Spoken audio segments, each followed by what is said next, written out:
सत्संग जी, प्रेम से कहना, सदगुरु के प्रवचन तो निरंतर हमें गाइड कर रहे हैं, हमें निरंतर परमात्मा का एहसास करा रहे हैं, निरंतर हमारी भक्ति को निखार रहे हैं।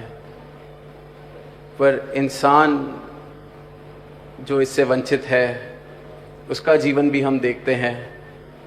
पर उस जीवन को देखने से पहले मन में भाव यही आता है कि जो दात हमारे जीवन में है, क्या वो पूरी तरह से हमारे जीवन में उतर गई है, या हमने इस दात को भी अपनी मैं को बचाने के लिए एक ढाल सा बना लिया है, या मेरी चालाकी ने इस ब्रह्म ज्ञान को भी मुझे और चालाक करने में, मेरे अहंकार को और बढ़ाने में अपना साथ मैंने इसको बना लिया है।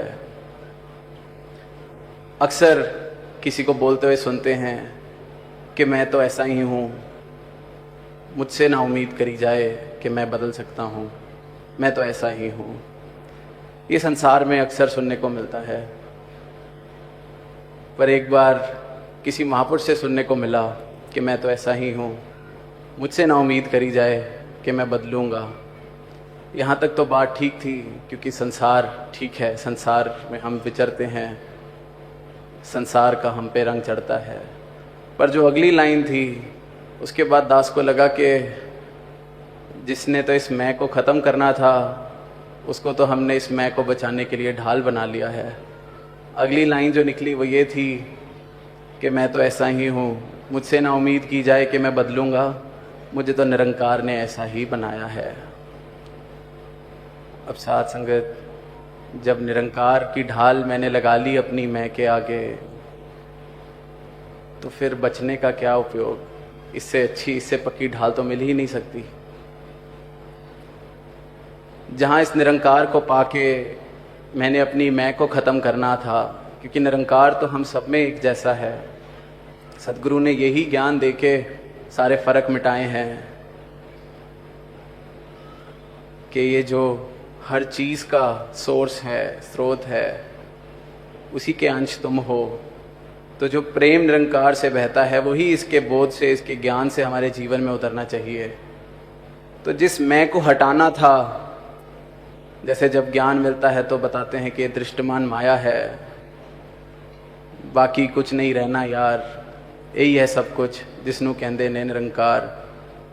तो मेरे अंदर भी तो जो मैंने परतें चढ़ाई हुई हैं, दुनिया की, समाज की, शिष्टाचार की, उसको भी तो इस ज्ञान ने हटाना था।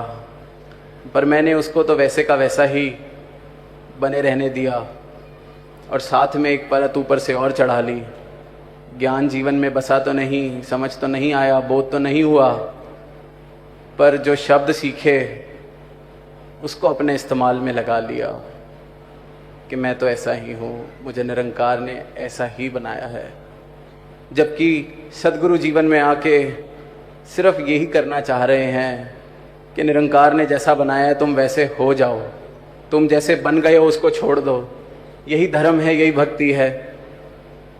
पर हम अपने अहंकार के कारण, अपनी चालाकी के कारण इतने इस अवस्था में गुम हो जाते हैं कि हमें रियलाइज़ भी नहीं होता कि हम कैसी बात करते हैं, कैसे हमारे भाव बन जाते हैं।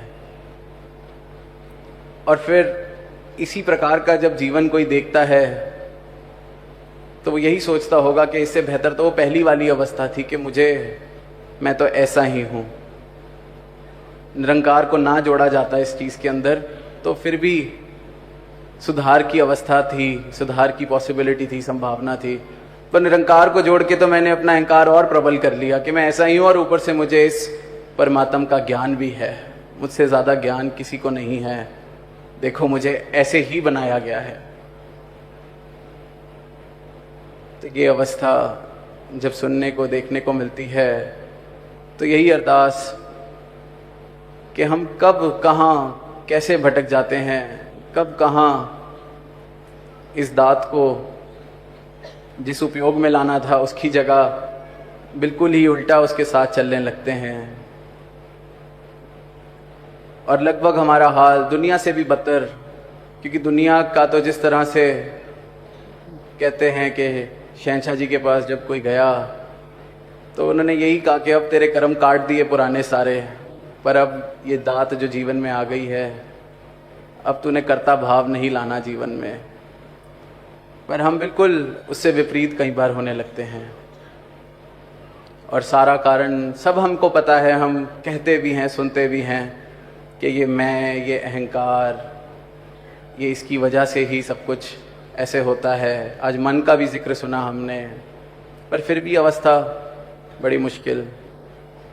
तो उसकी युक्ति भी सदगुरु ने खुद दी है अवतार बानी में, कि जिस बंदे का हर दम हर पल ध्यान गुरु के चरणों से जुड़ा है, तो ऐसे बंदे के अंदर ये निरंकार भगवान खुद वास करता है।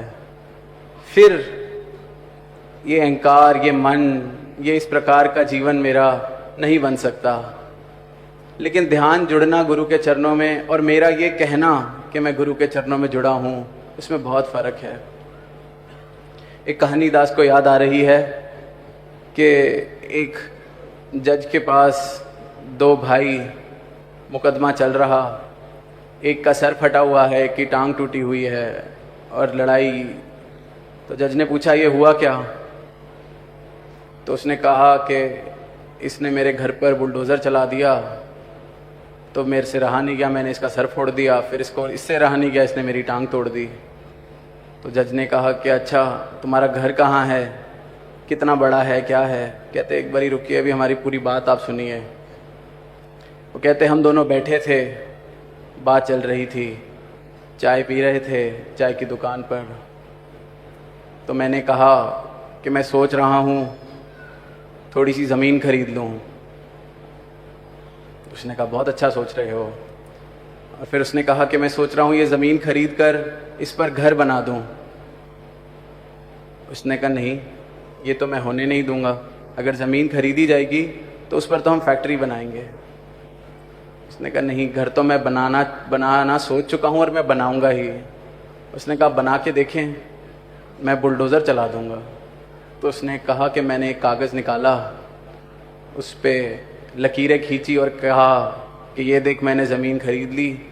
फिर मैंने और लकीरें खींची कि ये देख मैंने घर भी बना दिया। तो उसने कहा अच्छा। उसने भी अपनी पेंसिल निकाली और कहा ये लो, मैंने भी बुलडोज़र चला दिया। और कहते इतने में मुझसे रहा नहीं गया और मैंने इसका सर फोड़ दिया। साथ संगत जब पहली बार सुनी थी बड़ी हंसी भी आई, चेहरे पर एक मुस्कुराहट भी आई। पर फिर जब अपने जीवन की दशा देखी कि हम क्या कर रहे हैं, हम क्या कर बैठते हैं कि ऐसा होगा, ऐसा वैसा हो जाएगा, ये हो जाएगा, और फिर हम परेशान होने लगते हैं। फिर हम कहते हैं कि जीवन में आनंद नहीं आ रहा। फिर हम कहते हैं कि आज संगत भी गए पर ध्यान नहीं लगा। क्योंकि मन स्थिर कैसे होगा जब सारी चीज़ें ही या सारे ही रिश्ते मैंने मिथ्या के साथ बना रखे हैं, माया के साथ बना रखे हैं। उनका तो सब कुछ फिर कागज़ पे था। अगर असली में भी एक घर बन जाए, रिश्ते बन जाए, सब कुछ बन जाए, हम ब्रह्मज्ञानी संत कहते तो हैं कि ये माया है, डिटैच्ड अटैचमेंट। पर क्या वाकई ये हमारे जीवन में उतरे हैं भाव? ये बिल्कुल इस प्रकार है कि हम जीवन ऐसे जी रहे हैं कि जैसे कोई चल रहा हो और उसकी परछाई पर किसी ने पैर रख दिया और वो उससे नाराज होने लगे कि आपने मुझे चोट पहुंचाई है। वो कहेगा कैसे, आपने मेरी परछाई पर पैर रख दिया। अब ऐसे किसी को जब हम चलते देखते हैं और वो ऐसे ही करने लग जाए कि चल रहा हो और परछाई पर कुछ टकरा जाए और वो ऐसे करने लगे कि मुझे तो चोट लग गई है, वो शोर मचाने लगे, तो ऐसे बंदे को सारे हंस के कहेंगे कि तू पागल है, कर क्या रहा है? पर हम सब भी तो यही कर रहे हैं। मेरे मान सम्मान को ठेस पहुंच गई है, मैं इसको छोड़ूंगा नहीं। इसने ऐसे कर दिया है, मैं इसको छोड़ूंगा नहीं। मुझे पैसे का मेरे नुकसान हो गया है, मुझे बड़ा क्रोध आ रहा है। हमने भी सारे रिश्ते इसी परछाई के साथ बना रखे हैं। सारी दुनिया इसी प्रकार चल रही है। एक शायर ने भी कुछ पंक्तियां लिखी हैं जो लगभग शायद इस प्रकार हैं कि जो गुजारी जा ना सकी हमसे, हमने ऐसी ज़िंदगी गुजारी है। ये सारी ही मानवता का ये हाल है। और फिर उसको भी अपने अहंकार में हम जोड़ लेते हैं कि वैसे तो जीवन ऐसा था जो गुजारने लायक नहीं था, पर मैंने फिर भी वो जीवन गुजार लिया। जो गुजारी जा ना सकी हमसे, हमने वैसी ज़िंदगी गुजारी है।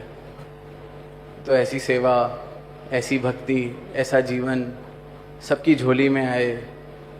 दास अपने लिए भी यही अरदास करता है, सारी साथ संगत के लिए यही अरदास करता है। प्यार से कहना, दान कार्य।